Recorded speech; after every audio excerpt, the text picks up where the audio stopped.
Welcome to Around the Peninsula. I'm Army Sergeant Karen Solano. Fire safety is always at the forefront of every firefighter's mind, but the same can't always be said about the general public. Senior Airman Dan Robles shows us how U.S. Army Garrison Humphreys keeps all members of the base educated and aware of the part they have to play.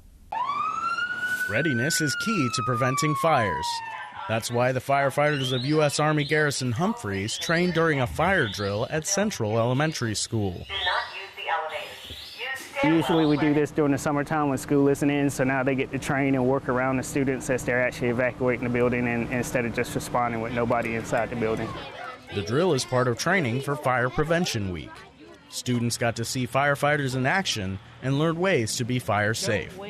Hopefully they take the work back home to their parents as well, and that just helps us spread it more. If we get the kids more involved, they get their parents involved, and we get the word out a lot further and faster. Senior Airman Daniel Robles, U.S. Army Garrison Humphreys, Korea.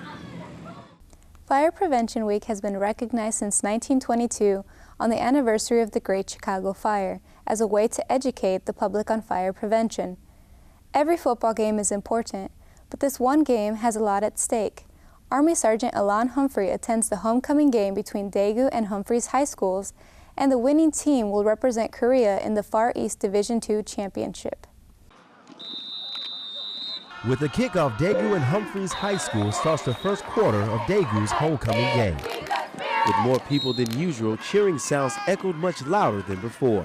Family members cheer on with pride to show the importance of this game. This is a very important game for us.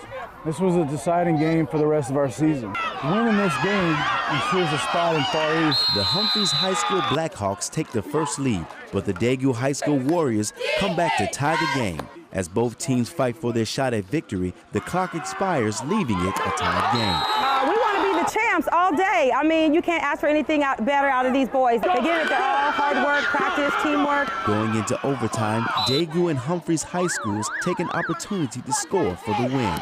Finally, the Blackhawks kick a field goal for the championship ticket. Reporting from Camp Walker, Korea, I'm Army Sergeant Alon Humphrey. The Humphreys High Blackhawks will go to Japan for the Far East Championship on November 15th. After working long days or training for weeks, it is important for soldiers to have somewhere to unwind and rest. One base in South Korea is opening its very first recreation center to let these soldiers have a place to do just that. Army Sergeant Patrick Ferraris takes you to the grand opening. As one of South Korea's premier training sites, Warrior Base and its associated ranges offers soldiers the best resources when it comes to tough and realistic training. But what about the resources here when soldiers aren't training? Troops come up here on a 6-week to 3-month tour, rotation. So when they come up here, they have absolutely nothing to do when they have a little downtime. Well, the USO noticed a need for these soldiers and stepped in. And today, all of that nothing is changing with the grand opening of a new recreation center. We said, heck, let's see if we can do a little, not put a full USO center up here, but can we do something? Luckily enough, Range Control gave us this old day room, and we've enhanced it and put some gaming systems in here and entertainment for the folks. So we're very excited about the grand opening today, and the services we'll be able to provide the service members. The recreation center offers the soldiers on Warrior Base something they've been missing. We can go to this place and we're gonna finally can see the game or play some pool. It will mean a lot because they will finally get something to do while they're out on a mission or training exercise. Providing the feeling of a home away from home is something that the USO strives for. Reporting from Warrior Base, South Korea, I'm Army Sergeant Patrick Ferraris. Warrior Base is north of the Imjin River and is located a few miles from the demilitarized zone. Over hundreds of thousands of stones, tiles, bricks, and lumber were used in the brilliant castle wall to surround the center of Suwon. Army Sergeant Matt Cromer will introduce the fortress, a World Heritage Site in South Korea.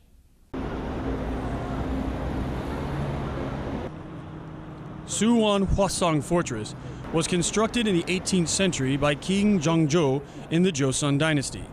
It is a magnificent fortress built for protecting the whole Suwon city. It can be regarded as a superb example of fortress construction technology.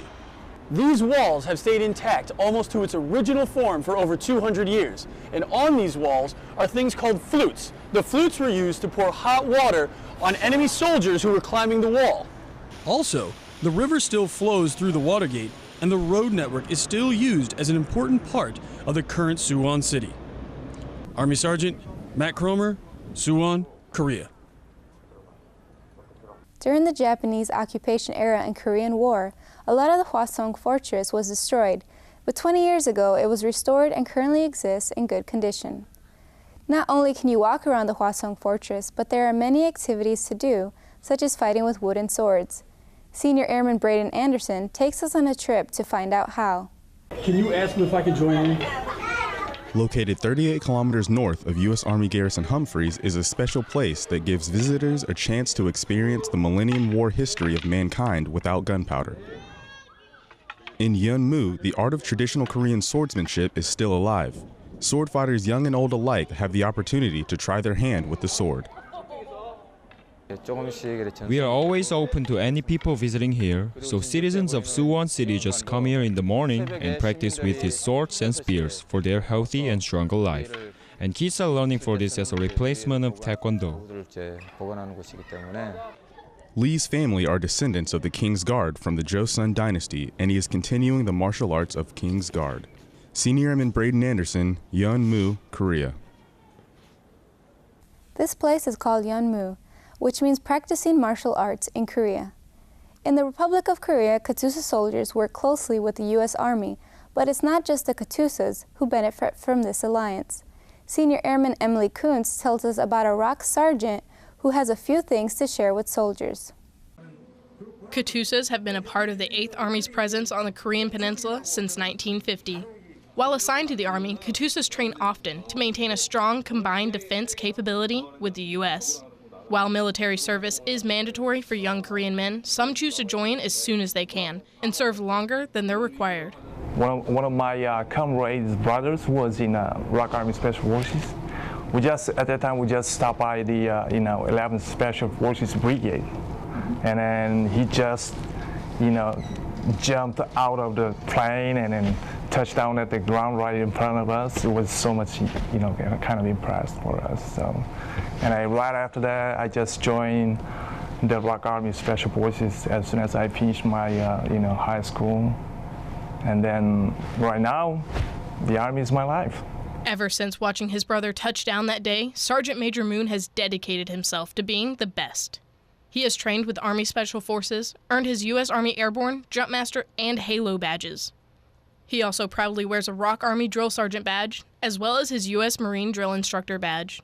Sergeant Major Moon has not let his personal education take a backseat over his 22 years of service. With a master's degree in national security and policy, Sergeant Major Moon is currently working towards his doctorate. But all of this improvement isn't just for himself. He's all about being self-aware, knowing how you can contribute, in what ways you can make yourself better without having to be told so.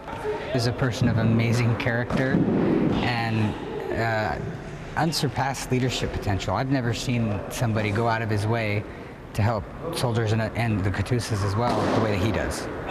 To Sergeant Major Moon, Taekwondo isn't just about teaching basic skills. But during his class, U.S. Army and ROK soldiers learn history, Korean customs, and leadership skills that will shape them into sharp military professionals. Senior Airman Emily Kuntz, Suwon Air Base, Korea. Not only is Taekwondo the national sport of the Republic of Korea, but it is part of ROK military training. That was your Around the Peninsula for this week. To see these stories and others, go to the AFN Pacific website or view them through the AFN Pacific app. From all of us at AFN, enjoy your evening.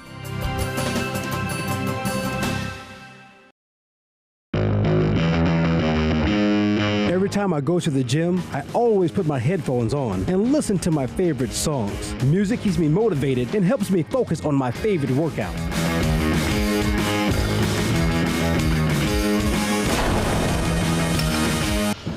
Keep your volume down. All right, I'm sorry. I apologize, I'm sorry. Don't make your favorite songs bother others' workouts. Keep your volume down.